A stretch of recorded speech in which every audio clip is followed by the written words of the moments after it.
साल से लोग बालोतरा में सेशन कोर्ट के काम से जाते थे, उस दिन आप धरना पे बैठते।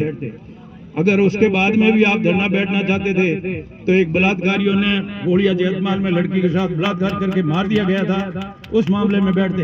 अगर आपको धरने पे ही बैठना था तो उड़ासर के अंदर आईदान को हिरण के लिए मार दिया गया था, उसके लिए बैठते। उसी उड़ासर के अंदर 3 मर्डर एक साथ हुए और एक जनप्रतिनिधि गांव वाले नहीं आए, उससे पहले आए, लेकिन आज दिन तक उसके किसी भी व्यक्ति को सजा नहीं हुई है। अगर उसके बाद में भी कोई धरने पे बैठना चाहता था तो लोहारवा में मंदिर तोड़ रहे थे तो उसके लिए बैठना था। उसी के बाद में ही 400 व्यक्ति जो धोरीमना में चौराहे पे थे, 3 बार उनका आशियाना तोड़ा गया। उस टाइम धरने पे बैठने की बात थी, लेकिन धरना सिर्फ अपने हितों के लिए नहीं होना चाहिए, धरना आम जनता के हित के लिए होना चाहिए। मेरा ये सभी से आपसे निवेदन है और उसी धरने का समर्थन करें जो सभी लोगों के लिए धरना हो।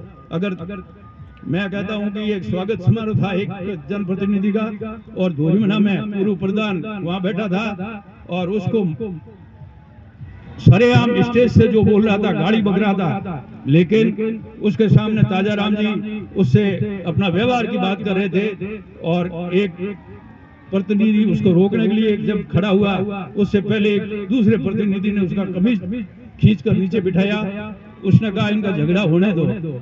अगर धरने पे बैठना था तो वहां बैठना था और वहां के पूर्व प्रधान को मारपीट करके स्टेज से नीचे ले जाया गया। इससे बड़ा आपत्तिजनक कोई काम नहीं हो सकता, जो 3 बार इस धोरीमना पंचायत समिति का प्रधान रहा है और इस मेले का भी वो अधिकारी रहा है। इसलिए मैं आप सभी से निवेदन करता हूं कि जिसको भी इस